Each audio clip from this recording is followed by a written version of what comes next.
Firman Tuhan diambil dari Lukas pasal 17 ayat 20 sampai 37. Dengarlah firman Tuhan. Atas pertanyaan orang-orang Farisi apabila kerajaan Allah akan datang, Yesus menjawab, katanya, "Kerajaan Allah datang tanpa tanda-tanda lahiriah. Juga orang tidak dapat mengatakan, 'Lihat, ia ada di sini,' atau 'ia ada di sana.' Sebab sesungguhnya kerajaan Allah ada di antara kamu." Dan ia berkata kepada murid-muridnya, "Akan datang waktunya kamu ingin melihat satu daripada hari-hari Anak Manusia itu, dan kamu tidak akan melihatnya. Dan orang akan berkata kepadamu, 'Lihat, ia ada di sana. Lihat, ia ada di sini.' Jangan kamu pergi ke situ, jangan kamu ikut. Sebab sama seperti kilat memancar dari ujung langit yang satu ke ujung langit yang lain, demikian pula lah kelak halnya Anak Manusia pada hari kedatangannya. Tetapi ia harus menanggung banyak penderitaan dahulu dan ditolak oleh angkatan ini. Dan sama seperti terjadi pada zaman Nuh, demikian pula lah halnya kelak pada hari-hari Anak Manusia. Mereka makan dan minum, mereka kawin dan dikawinkan, sampai kepada hari Nuh masuk ke dalam bahtera, lalu datanglah air bah dan membinasakan mereka semua. Demikian juga seperti yang terjadi di zaman Lot. Mereka makan dan minum, mereka membeli dan menjual, mereka menanam dan membangun. Tetapi pada hari Lot pergi keluar dari Sodom, turunlah hujan api dan hujan belerang dari langit, dan membinasakan mereka semua. Demikianlah halnya kelak pada hari di mana Anak Manusia menyatakan dirinya. Barang siapa pada hari itu sedang di peranginan di atas rumah, dan barang-barangnya ada di dalam rumah, janganlah ia turun untuk mengambilnya. Dan demikian juga orang yang sedang di ladang, janganlah ia kembali. Ingatlah akan istri Lot. Barang siapa berusaha memelihara nyawanya, ia akan kehilangan nyawanya. Dan barang siapa kehilangan nyawanya, ia akan menyelamatkannya. Aku berkata kepadamu, pada malam itu ada 2 orang di atas satu tempat tidur, yang seorang akan dibawa dan yang lain akan ditinggalkan. Ada 2 orang perempuan bersama-sama mengilang, yang seorang akan dibawa dan yang lain akan ditinggalkan. Kalau ada 2 orang di ladang, yang seorang akan dibawa dan yang lain akan ditinggalkan. Kata mereka kepada Yesus, "Di mana Tuhan?"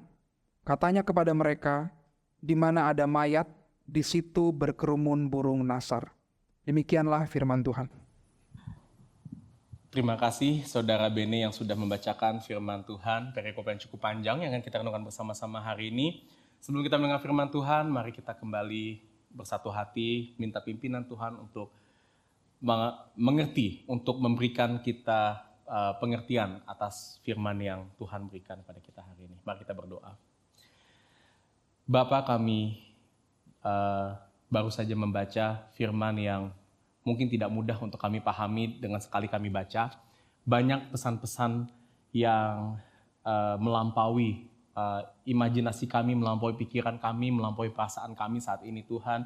Namun kami percaya bahwa firman yang Kau nyatakan kepada kami adalah kebenaran yang penting, kebenaran yang berguna bagi setiap kami, dan kebenaran yang akan memimpin kami untuk hidup di dalam kebenaran Tuhan, untuk hidup menyembah Tuhan sebagaimana mestinya. Dan Bapa, kami berdoa agar Tuhan memimpin kami dalam kami mendengarkan firman hari ini, dalam kami mempelajarinya.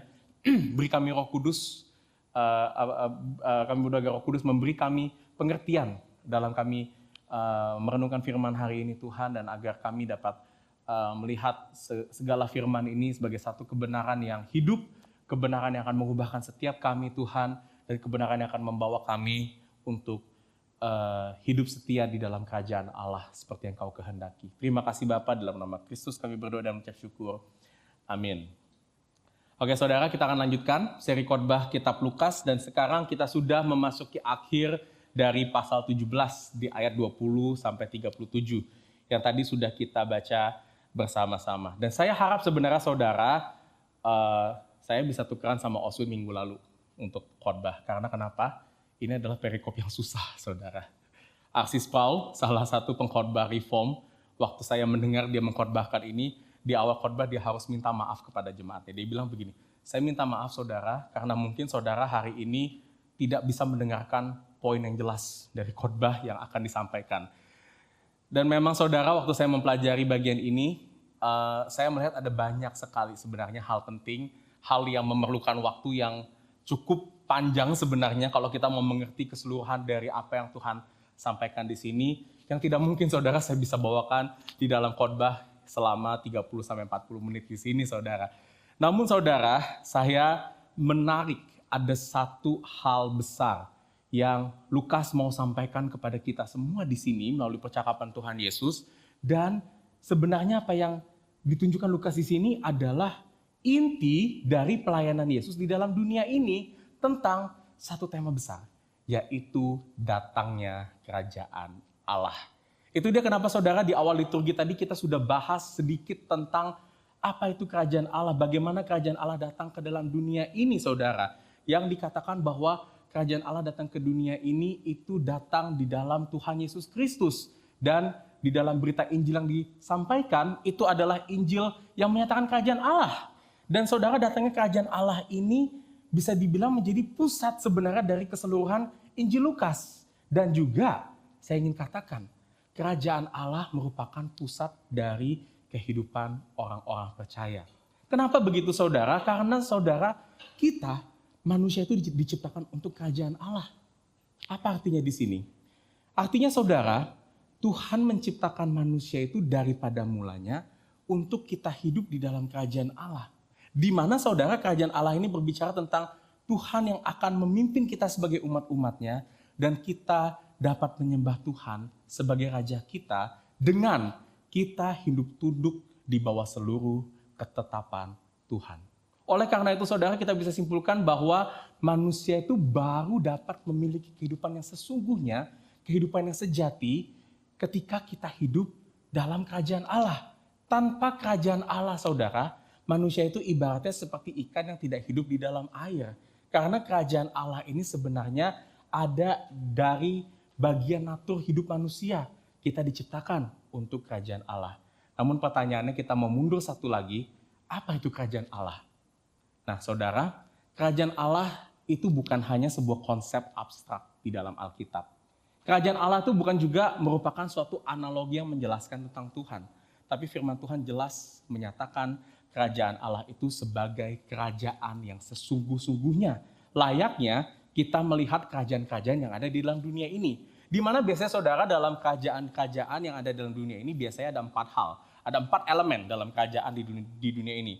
Yang pertama, setiap kerajaan itu pasti ada wilayah kekuasaannya. Kita tahu ada kerajaan Inggris, kerajaan mana lagi sekarang, kerajaan Kesultanan di Arab. Mereka areanya berbeda-beda, punya kekuasaannya sendiri-sendiri. Ada raja yang memerintah di situ.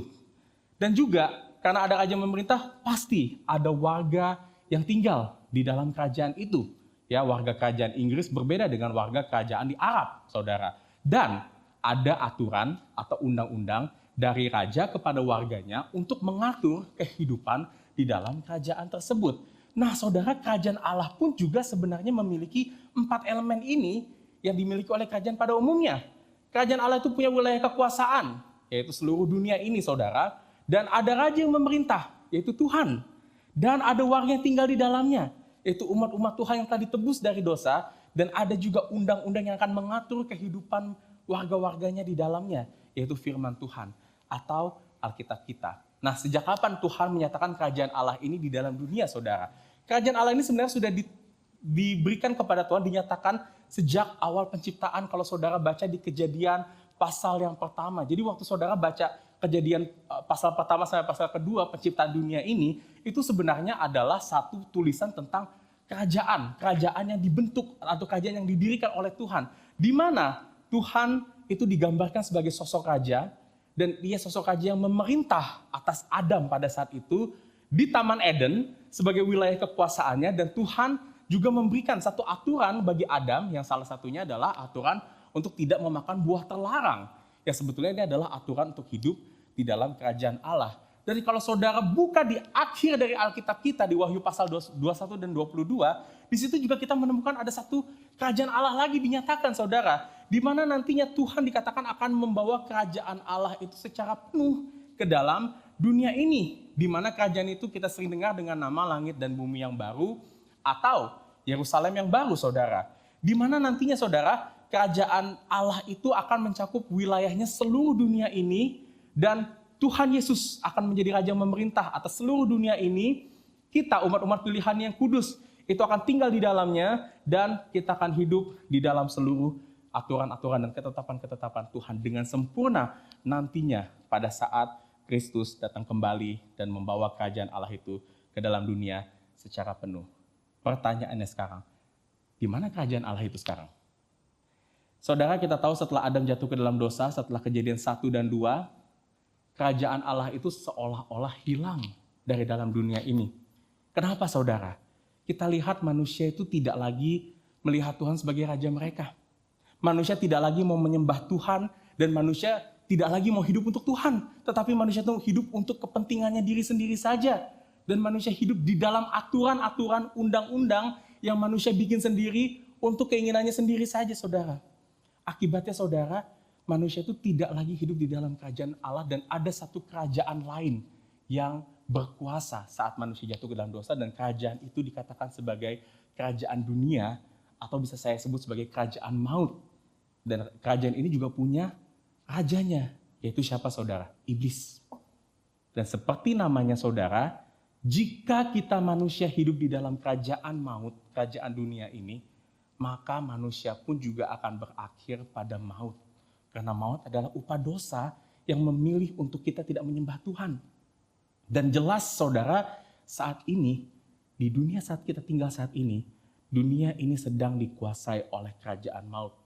Kita bisa lihat dari banyaknya dosa, banyaknya nilai-nilai yang dipegang oleh manusia melawan kebenaran Tuhan, banyaknya orang-orang yang menentang Tuhan, dan pertanyaannya, saudara, di manakah kerajaan Allah itu sekarang? Apakah kerajaan Allah sekarang masih ada di tengah-tengah dunia ini? Dan kalau ada, gimana kita hidup di dalamnya sekarang? Di tengah-tengah dunia yang dikuasai oleh kerajaan maut, di tengah-tengah dunia yang jahat dan kejam ini, saudara. Nah, inilah yang akan kita bahas, kita akan lihat lebih dalam lagi di Lukas 17 ayat 20-37 dalam 3 poin yang akan kita simak bersama-sama. Poin yang pertama, perwujudan kerajaan Allah saat ini. Poin kedua, kita akan melihat Kristus palsu yang menyesatkan kerajaan Allah. Dan poin ketiga, kita akan berbicara tentang bagaimana kita hidup di dalam kerajaan Allah dengan melepaskan dunia untuk kerajaan Allah. Jadi kita akan simak 3 poin ini secara dekat dari ayat yang tadi kita sudah baca bersama-sama. Satu saudara, saya mau kasih tahu, saya tidak akan membahas secara detail satu persatu ayat di sini. Karena seperti yang tadi saya bilang, ini terlalu besar, terlalu banyak, saudara, untuk kita sebenarnya contain dalam 3 poin ini. Tapi saya percaya 3 poin ini adalah 3 poin yang setia, merupakan pesan dari apa yang Lukas mau sampaikan bagi kita semuanya, terutama bagi gereja-gereja Tuhan di masa-masa sekarang ini. Dan saya berharap 3 poin ini dapat membangun kita semuanya di dalam Tuhan. Ya, kita masuk ke poin yang pertama, perwujudan kerajaan Allah saat ini. Saya mengambil poin ini dari 2 ayat pertama saja, ayat 20 dan 21. Kita lihat di situ. Sebenarnya di situ ada satu percakapan yang terjadi sebenarnya, saudara, tapi percakapan itu tidak ditulis oleh Lukas semuanya, di mana di situ Yesus bertemu dengan orang-orang Farisi yang bertanya kepada Yesus satu hal tentang bagaimana kerajaan Allah itu akan datang ke dalam dunia. Nah, saudara, menarik kenapa orang-orang Farisi mau mempertanyakan hal ini, saudara? Karena orang-orang Farisi itu percaya bahwa kerajaan Allah pada saat itu belum datang. Mereka tahu adanya konsep kerajaan Allah, mereka tahu adanya kerajaan Allah yang akan datang, tetapi pandangan mereka adalah kerajaan Allah itu akan datang nanti, di kemudian hari. Dan kalau kerajaan Allah itu datang, mereka tuh berharap kerajaan Allah itu datang bisa dengan kemegahan. Kerajaan Allah itu datang dengan mendirikan istana yang megah, dengan bala tentara yang hebat-hebat. Yang tujuannya, saudara, nantinya mereka berharap mereka sebagai bangsa Israel, umat pilihan Allah, itu dapat kembali menjadi kerajaan yang hebat, kerajaan yang akan mendominasi, memimpin dunia ini, gitu, saudara. Tetapi di ayat 20 Yesus katakan seperti ini. Yesus itu mengoreksi, membenarkan pandangan mereka, dikatakan bahwa kerajaan Allah datang tanpa tanda-tanda lahiriah. Juga orang tidak dapat mengatakan, lihat ia ada di sini atau ia ada di sana. Yesus katakan kerajaan Allah itu datang bukan dengan membawa istana yang megah, Bukan dengan membawa bala tentara, pasukan-pasukan hebat-hebat, saudara. Bukan dengan adanya fenomena-fenomena yang begitu menakjubkan. Itu bukan cara kerajaan Allah datang. Tetapi dikatakan dia 21, ini yang menarik ya saudara. Satu pernyataan yang mengkoreksi, membenarkan apa yang ada di pandangan orang Farisi, dikatakan bahwa sesungguhnya kerajaan Allah ada di antara kamu.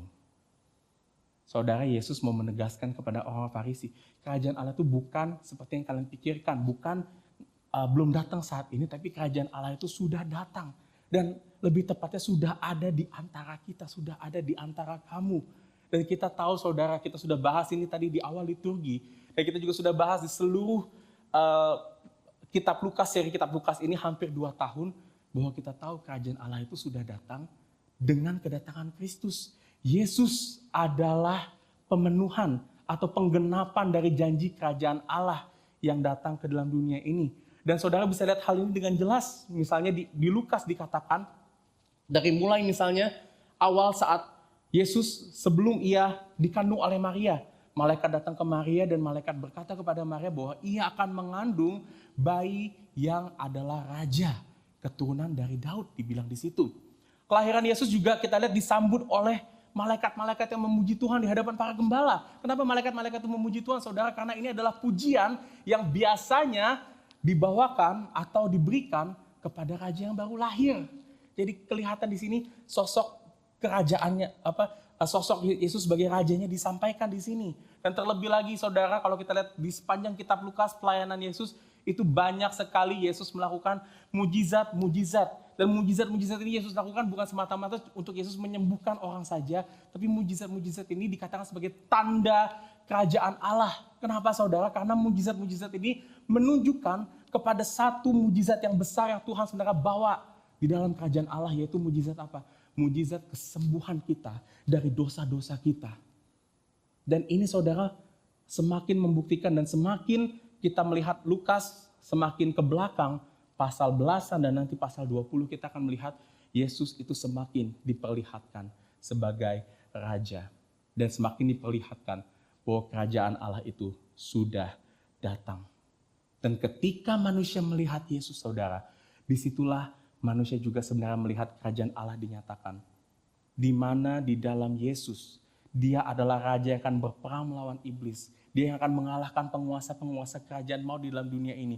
Dan Yesus adalah raja saudara, yang akan memelihara umat-umatnya yang hidup di dalam kerajaan Allah.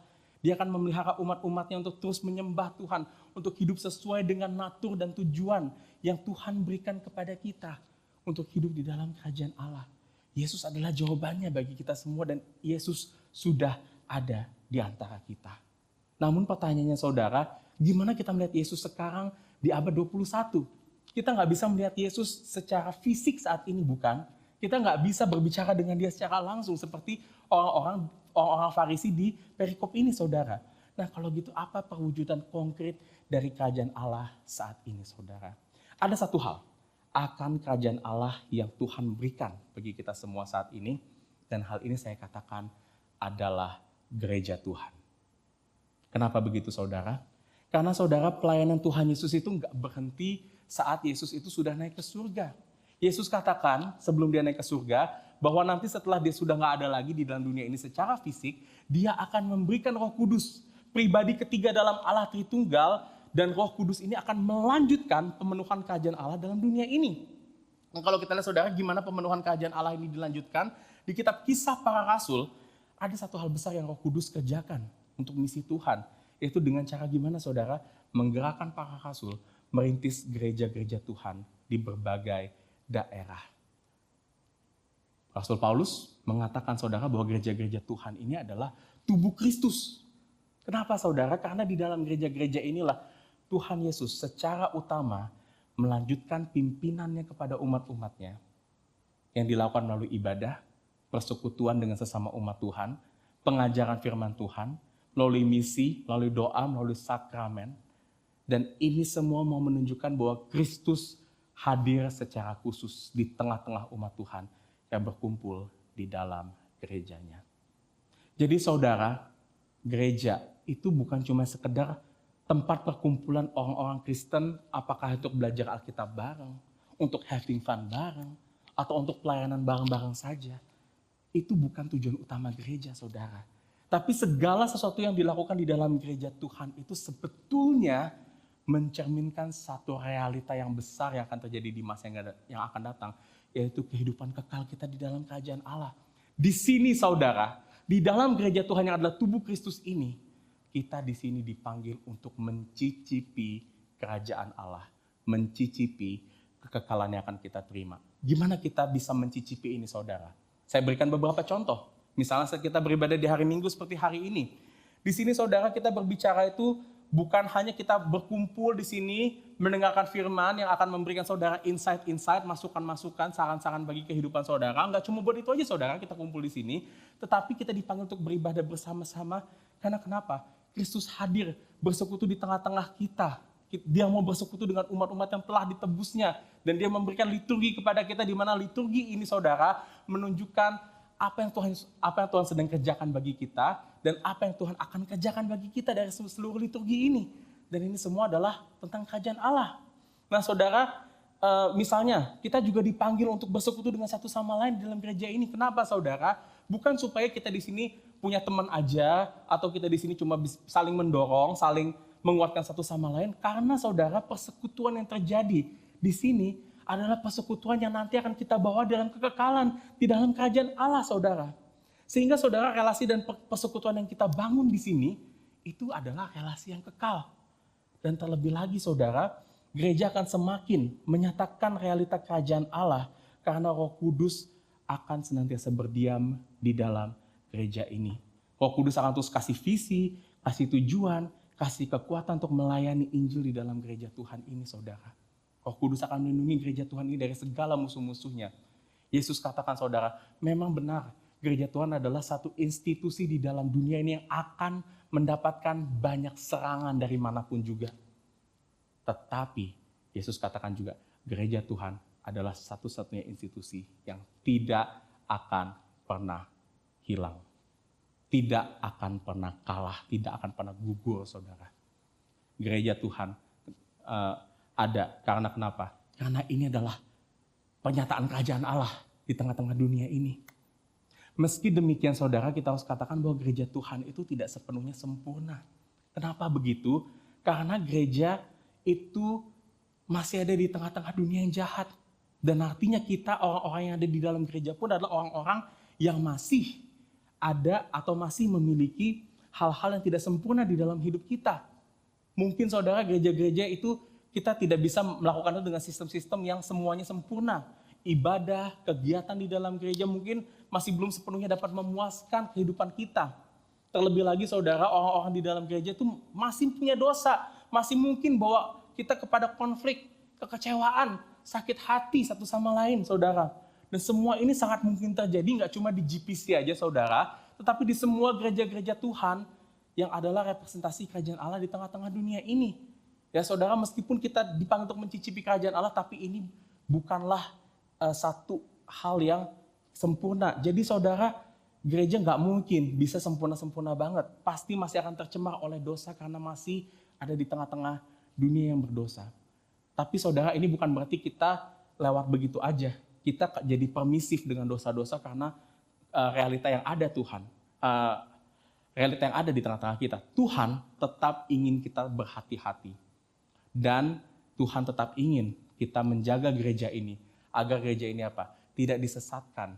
Tidak jatuh karena hal-hal atau dosa-dosa yang dapat menjatuhkan gereja-gereja ini. Dan salah satu tantangan terbesar yang gereja akan hadapi, yang kita akan hadapi sebagai umat-umat Tuhan di tengah-tengah dunia ini adalah Kristus palsu yang akan menyesatkan kita dari kerajaan Allah. Kita masuk ke poin yang kedua. Kristus palsu yang menyesatkan kerajaan Allah. Nah, saudara, kita masuk sekarang ke ayat 22 sampai 37. Nah, ini sebenarnya adalah bagian kedua dari perikop ini. Dan kalau kita lihat di sini, Tuhan Yesus itu seolah berbicara dengan kelompok yang lain, yaitu murid-muridnya di sini. Kemungkinan, saudara, 22:1 dan 22 sampai 37 ini adalah dua percakapan yang berbeda di waktu yang berbeda, tetapi Lukas mengkompilasi itu menjadi satu perikop karena dua percakapan ini masih memiliki satu tema yang sama, yaitu tentang datangnya kerajaan Allah. Nah, di ayat 22, murid-murid juga sebenarnya mau mempertanyakan hal yang sama seperti apa yang dikatakan oleh orang-orang Farisi gitu.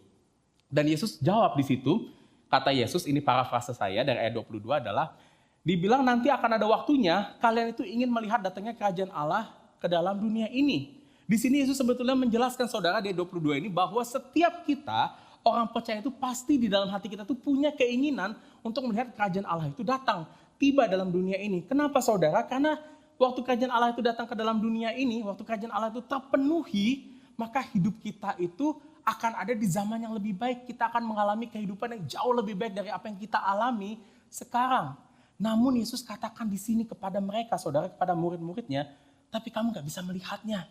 Karena gak ada yang tahu pasti kapan kerajaan Allah itu akan datang kembali. Kedatangan Kristus itu adalah kedatangan yang tidak bisa diprediksi, saudara. Kalau kita lihat di ayat 24, Yesus mengatakan bahwa kedatangan kerajaan Allah itu ibaratnya seperti kilat yang memancar. Akan terjadi secara cepat dan terjadi secara tidak terduga, saudara.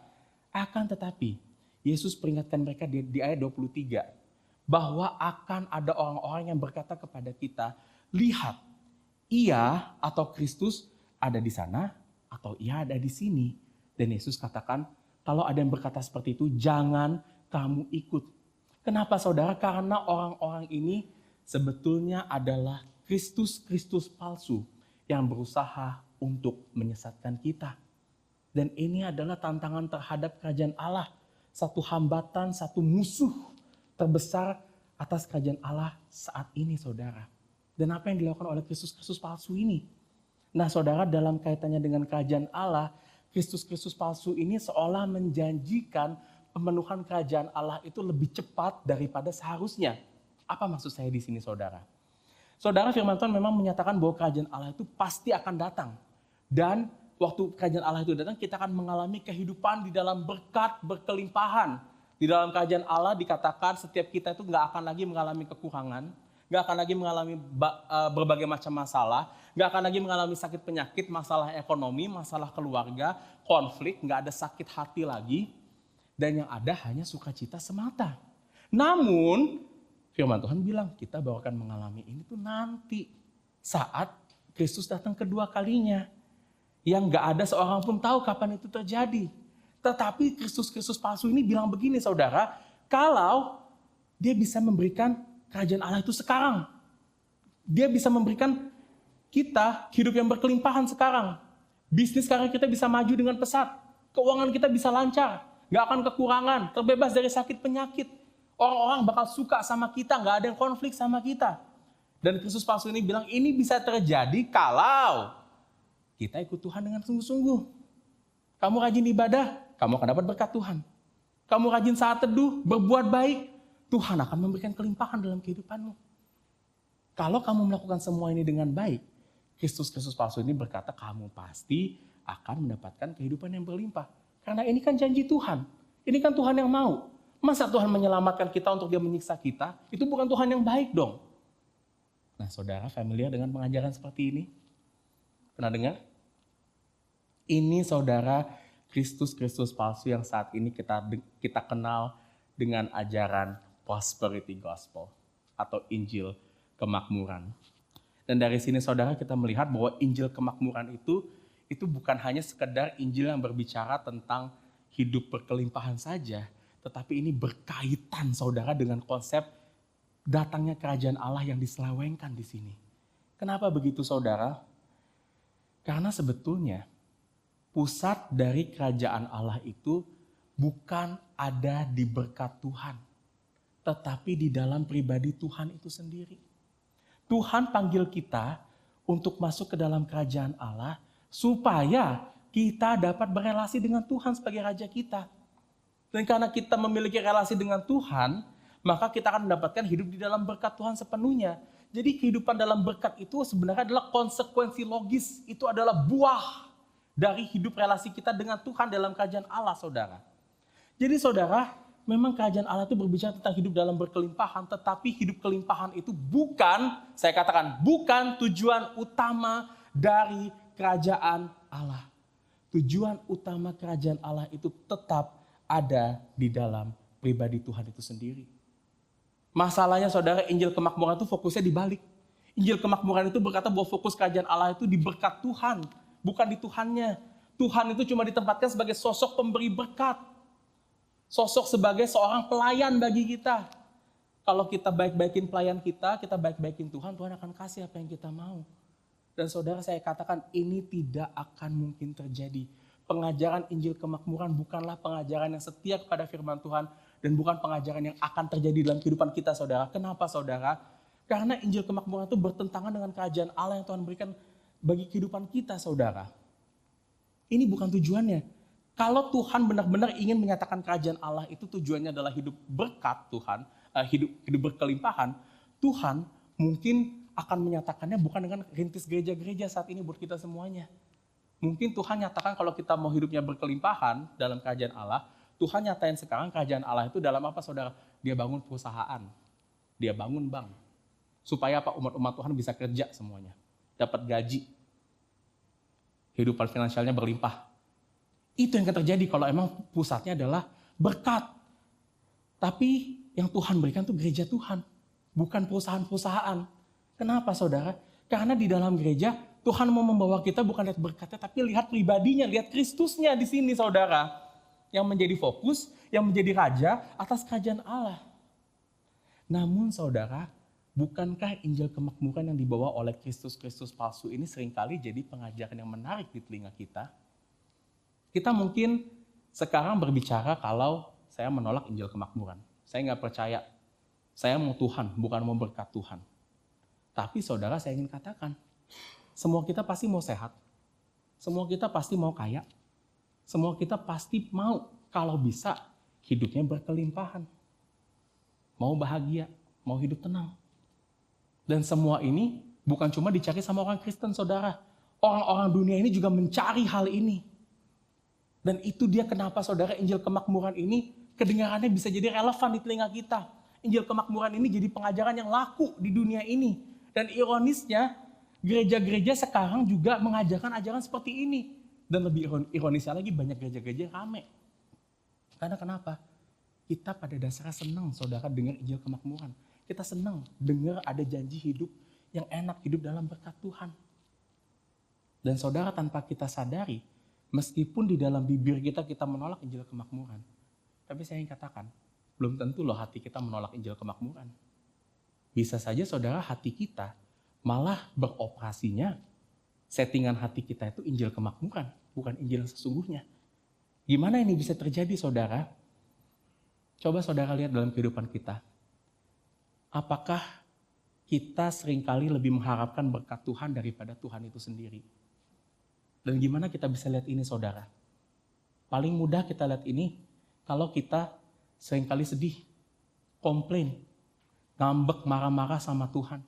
Kalau Tuhan nggak kasih berkat dari Tuhan, atau saat situasi hidup kita lagi sulit saat ini, kita mengeluh sama Tuhan. Dan saudara, jika kita masih mengharapkan berkat Tuhan lebih daripada Tuhan, di situ hati kita sudah tercemar oleh Injil kemakmuran itu sendiri. Dan mungkin, saudara, kalau kita masih sering komplain, kita masih sering marah-marah, kita nggak dapat berkat Tuhan, mungkin di situ, saudara, hati kita sebenarnya masih melihat kepada berkat Tuhan lebih dari kepada Tuhan. Dan saya ingin katakan, saudara, kita itu nggak diciptakan untuk berkat Tuhan. Kita diciptakan untuk Tuhan. Tuhan adalah pemberi kehidupan kita, bukan berkat-berkatnya. Tuhan adalah yang utama bagi kehidupan kita, bukan berkat-berkatnya, saudara. Oleh karena itu, saudara, kita perlu jaga hati kita lagi nih. Kita perlu lagi ingetin hati kita terhadap Injil yang benar. Kita perlu, saudara, meminta pertolongan Roh Kudus agar memberitakan Injil itu, sehingga Injil itu dapat setting ulang hati kita terus-menerus. Supaya hati kita itu gak terjebak di berkat-berkatnya Tuhan saja, tapi hati kita itu terpaut kepada Tuhan. Karena yang bisa memuaskan kita itu bukan berkat Tuhan, saudara. Gak ada uang sebesar apapun, gak ada kondisi kesehatan sesehat apapun, saudara, yang bisa bikin kita itu senang, yang bisa bikin kita itu puas. Gak ada, saudara. Yang bisa bikin kita puas itu siapa? Cuma Tuhan. Cuma Tuhan yang hidup bagi kita, saudara. Dan oleh karena itu, saudara, Tuhan akan terus memimpin kita untuk menghadapkan hati kita, mengkalibrasi hati kita terus-menerus kepada Tuhan. Dengan cara gimana, saudara? Poin yang ketiga, dengan cara kita melepaskan dunia untuk kerajaan Allah. Saudara, kita perhatikan di sini di ayat 26 sampai 37. Ya, saya berbentar ya. Nah, saudara, di ayat 26 sampai 37 ini, Yesus di sini mau menjelaskan kepada murid-muridnya seperti apa sebenarnya kondisi kehidupan umat-umat Tuhan dikala menantikan kerajaan Allah datang ke dalam dunia ini. Dan Yesus menggambarkan kehidupan ini, saudara, saat kehidupan di dalam penantian kerajaan Allah ini seperti dua masa di perjanjian lama, yaitu masa Nuh dan masa Lot, yang saudara bisa baca ceritanya di Kejadian 6 dan di Kejadian 19. Dan kalau saudara ingat, dua masa ini, saudara, di saat Nuh dan Lot hidup, itu dikatakan adalah masa yang sangat jahat sekali. Orang-orang pada masa itu hidup tidak lagi menyembah Tuhan, moral kehidupannya sangat buruk, mereka bisa menikahi sesama jenis, mereka bahkan bisa menikahi anak mereka sendiri pada masa itu. Dan penulis Kejadian di pasal 6 ayat 5 menyimpulkan bahwa masa ini dikatakan adalah masa di mana kecenderungan hati manusia itu selalu membuahkan yang jahat semata-mata. Tetapi saudara, di tengah-tengah masa yang jahat ini, ada Nuh dan Lot. Ini adalah dua orang yang menerima anugerah menjadi murid Tuhan. Dua orang ini dipandang benar oleh Tuhan.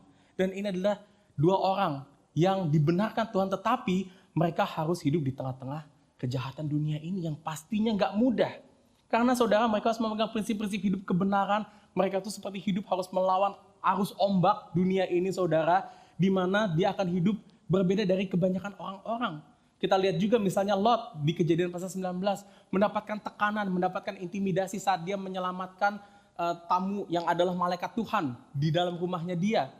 Dan di situ Lot sangat amat terintimidasi, tertekan sekali di situ, saudara. Dan saudara, inilah gambaran realita kehidupan kita sekarang dalam menantikan kerajaan Allah. Inilah realita gereja Tuhan yang ada di tengah-tengah dunia yang jahat. Seperti pada masa Nuh dan Lot yang akan terus menekan dan akan terus mengintimidasi umat-umat Tuhan, saudara. Dan saya ingin katakan, semakin kita mau berpegang pada janji Tuhan, semakin kita mau menghidupi Injil, maka sebetulnya tekanan kehidupan yang kita alami itu akan semakin dan semakin besar lagi, saudara. Dan seringkali kita gak akan kuat ngalamin tekanan yang kuat, yang besar ini, saudara. Kita mungkin merasa kalau kok kehidupan orang-orang yang gak kenal Tuhan itu kelihatannya lebih bahagia, lebih enak, lebih tidak bermasalah. Mereka dapat bersukacita di dalam kebanggaan hidupnya, di dalam kemegahan hidupnya. Seperti kalau saudara baca di Mazmur 73, Asaf itu berkata seperti itu. Dia bilang katanya, kakiku hampir tergelincir dari imanku waktu aku melihat orang-orang sesat, orang-orang yang tidak mengenal Tuhan, itu hidup dengan nyamannya. Sedangkan kehidupan kita mungkin tertekan begitu rupa. Kita mungkin berpikir, oh, Injil kemakmurannya ada beneran juga ya. Masa iya Tuhan mau kita menderita terus-menerus? Tuhan kok mau tega gitu loh, melihat kita tertekan oleh banyak sakit penyakit, oleh banyak masalah hidup. Kan Tuhan pasti menyayangi kita kan, dan dia pasti mau kita bahagia dong. Dan di sini saudara, kita memberikan lagi atau membuka diri kita lagi kepada Injil kemakmuran itu. Pertanyaannya, gimana kita bertahan di dalam kondisi yang seperti ini, saudara? Saudara, kita kembali pada kisah Nuh dan Lot yang diangkat Yesus dalam perikop ini, saudara. Kedua kisah ini memiliki akhir yang sama. Di mana pada akhir kisah ini, saudara, Tuhan menghakimi dunia dengan ia mengirimkan air bah di zaman Nuh dan hujan api belerang kepada kota Sodom dan Gomora di zaman Lot. Yang akhirnya membinasakan semua orang yang ada di sana kecuali Lot, Nuh, dan keluarganya. Melalui dua peristiwa ini, Yesus tuh mau ingetin sama kita bahwa Tuhan pasti akan menegakkan keadilan. Tuhan pasti akan membinasakan semua kejahatan yang ada di dalam dunia ini. Saudara, ada satu quote yang mungkin saudara sudah pernah dengar. Justice delayed is not justice denied. Keadilan yang tertunda itu bukan keadilan yang gagal. Tuhan saat ini belum menyatakan keadilannya secara penuh kepada dunia ini. Tetapi nanti saat Kristus datang kembali yang kedua kalinya, dia membawa kerajaan Allah itu datang, semua yang berdosa itu akan menerima konsekuensinya, akan menerima keadilan Tuhan, dan mereka akan binasa pada akhirnya. Saudara, ini sebenarnya adalah satu penghiburan bagi kita semuanya. Bukannya kita mau nyumpahin orang untuk mereka binasa, enggak begitu saudara. Tapi penghiburan kenapa? Karena saudara, Tuhan itu enggak akan meninggalkan keadilannya bagi kita. Ini adalah kekuatan dan penghiburan. Karena kenapa saudara? Karena kita tahu yang berdosa pasti akan binasa, tetapi di satu sisi yang diselamatkan itu pasti akan selamat. Itu pasti akan hidup selama-lamanya saudara. Dan inilah saudara, kenapa Yesus ingin kita mengingat Nuh dan Lot di sini, agar kita dapat senantiasa dikuatkan. Tetapi nggak cuma itu aja saudara, ada satu hal lagi yang Yesus katakan, dan ini berkaitan di ayat 32 di sini tentang kisah Lot di situ. Bagaimana kita dapat terus melihat, mengingat janji pengharapan Tuhan ini, janji keadilan Tuhan yang akan dinyatakan ini. Ayat 32, salah satu ayat terpendek di Alkitab yang berkata, ingatlah istri Lot. Saudara, kalau masih ingat ceritanya saudara, waktu Tuhan menurunkan hujan api kepada kota Sodom dan Gomora, dia berkata kepada Lot untuk lari dari kota itu dan jangan menoleh ke belakang. Jangan lagi menoleh ke Sodom dan Gomora. Nah semuanya lari pergi meninggalkan itu, tetapi istri Lot dia menoleh ke belakang. Kenapa saudara istri Lot menoleh ke belakang di situ? Karena meski istri Lot itu sudah mengenal Tuhan, tetapi hatinya masih belum mau melepaskan Sodom dan Gomora. Mungkin dia masih merasa Sodom dan Gomora itu adalah rumah baginya, tempat kenikmatan, identitas bagi dirinya. Jadi saat dia meninggalkan Sodom dan Gomora, ini berarti istri Lot seperti kehilangan jati dirinya saudara. Tapi Yesus katakan, kalau kamu mau selamat, inilah satu-satunya jalan agar fokus hati kita itu tertuju kepada kerajaan Allah dan bukan kepada dunia ini lagi. Itu kenapa di ayat 33 Yesus berkata, barang siapa berusaha memelihara nyawanya, ia akan kehilangan nyawanya. Dan barang siapa kehilangan nyawanya, ia akan menyelamatkannya. Pernyataan ini saudara bukan berarti itu kita tuh harus mengasingkan diri kita. Kita nggak boleh berhubungan lagi dengan hal-hal di dalam dunia ini. Misalnya kita nggak boleh berhubungan dengan pekerjaan kita lagi. Kita nggak boleh berhubungan dengan hobi kita lagi. Kita nggak boleh punya relasi dengan orang-orang non-Kristen. Bukan itu saudara maksud Tuhan di sini. Tapi maksud Tuhan itu agar kita melepaskan nyawa kita adalah melepaskan dunia dari dalam hati kita. Yesus mau katakan bahwa dunia ini itu bukan hidup kita lagi. Dunia ini bukan lagi identitas kita. Dan juga dunia ini bukan lagi pengharapan kita saudara. Dan jika kita mau terus melihat kehidupan kita di dalam kerajaan Allah, kita mau lihat janji Tuhan, kita mau lihat Tuhan, bukan lagi berkat Tuhan sebagai yang terutama dalam kehidupan kita saudara, maka kita harus lebih dan lebih melepaskan dunia ini terus menerus dalam kehidupan kita saudara. Karena kita nggak mungkin bisa menyembah dua Tuhan. Kita nggak mungkin mendapatkan Tuhan dan dunia di waktu yang sama. Hati kita nggak bisa seperti itu saudara. Tapi masalahnya gimana kita melepaskan dunia ini saudara. Saudara, kita nggak akan bisa melepaskan dunia ini hanya dengan niat kita semata. Kita nggak bisa melepaskan dunia ini hanya dengan usaha kita semata. Karena sekuat-kuatnya kita mau berusaha melepaskan dunia ini tekanannya lebih kuat daripada usaha kita saudara. Dunia ini godaannya lebih besar daripada ketahanan kita saudara. Tetapi saudara, untuk kita bisa melepaskan dunia ini, kita perlu kekuatan dari Tuhan. Kabar gembiranya saudara, Yesus telah memberikan kekuatan ini di dalam pribadinya sendiri. Kita lihat di ayat 24 dan 25, di situ ada satu ayat yang menjadi kunci dari seluruh ayat ini. Dikatakan apa? Bahwa untuk kerajaan Allah itu datang ke dalam dunia ini, Ia atau Yesus harus menanggung banyak penderitaan terlebih dahulu dan ditolak oleh angkatan ini. Itu artinya saudara, Yesus memilih untuk mendatangkan kerajaan Allah. Bukan dengan cara dia mendapatkan dunia ini, tetapi sebaliknya saudara. Dia melepaskan segala yang ia miliki. Dan ia datang ke dalam dunia bukan untuk mendapatkan kehidupan di dalam dunia ini, tetapi untuk kehilangan di dalam berbagai hal. Yesus mendapatkan penderitaan, Yesus mendapatkan penolakan, dia mendapatkan intimidasi, mendapatkan godaan juga. Dan apa yang Yesus dapatkan itu jauh melebihi apa yang kita alami sekarang. Sampai akhirnya Yesus harus kehilangan nyawanya sendiri di atas kayu salib. Tetapi ini adalah jalan yang Yesus harus tempuh supaya apa saudara? Supaya kerajaan Allah itu benar-benar datang ke dalam dunia ini. Kerajaan Allah itu betul-betul dapat membawa kita Dengan apa? Dengan dia menebus dosa-dosa kita di atas kayu salib. Dia menguduskan kehidupan kita, membenarkan kehidupan kita. Karena hanya mereka yang benar, hanya mereka yang mempunyai hati yang kudus, yang dapat tinggal di dalam kerajaan Allah. Dan ini semua mungkin karena Yesus telah melakukannya, menggenapinya bagi kita sekarang. Dan karya penebusan Kristus ini, saudara, ada di dalam setiap hidup kita saat ini. Meskipun saudara dunia mau mengintimidasi kita sedemikian rupa, meskipun saudara dunia menggoda kita dengan begitu banyak macam hal-hal yang menarik dalam dunia ini, tapi ada satu hal, saudara, yang jauh lebih menarik, yang jauh lebih indah yang kita sudah miliki saat ini, yaitu apa, saudara? Keselamatan kita dari dosa-dosa kita yang kita sudah terima di dalam anugerah Tuhan Yesus Kristus.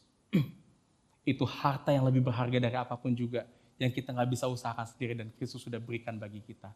Oleh karena itu, saudara, firman ini mengajak kita kembali untuk melihat apa yang Kristus sudah lakukan kepada kita, dan biarlah itu menjadi kekuatan pengharapan kita untuk setia hidup di dalam kerajaan Allah, meninggalkan dunia ini dan mendapatkan Kristus lebih dan lebih dalam lagi. Mari kita berdoa. Bapa, firman-Mu telah disampaikan, dan ini mungkin firman yang tidak mudah untuk kami dengar begitu saja. Banyak hal-hal yang mungkin menantang hati kami, yang mungkin dapat membawa kami menjadi gentar dan takut menghadapi dunia ini, Tuhan. Tetapi di waktu yang sama, Tuhan, Kau adalah Raja yang sudah menang atas maut. Kau adalah Raja yang sudah menang atas dosa-dosa kami, dan Kau Raja yang memimpin kehidupan kami. Dan Bapa, biarlah kebenaran akan Kristus yang telah mati bagi kami, Raja yang telah menang bagi kami ini, dapat terus kami bawa dan menjadi nilai kehidupan kami senantiasa, agar kami dapat menantikan kerajaan Allah itu dengan penuh pengharapan, menantikan kerajaan Allah dengan penuh sukacita dalam kehidupan ini. Terima kasih Bapa, dalam nama Kristus kami berdoa dan mengucap syukur. Amin.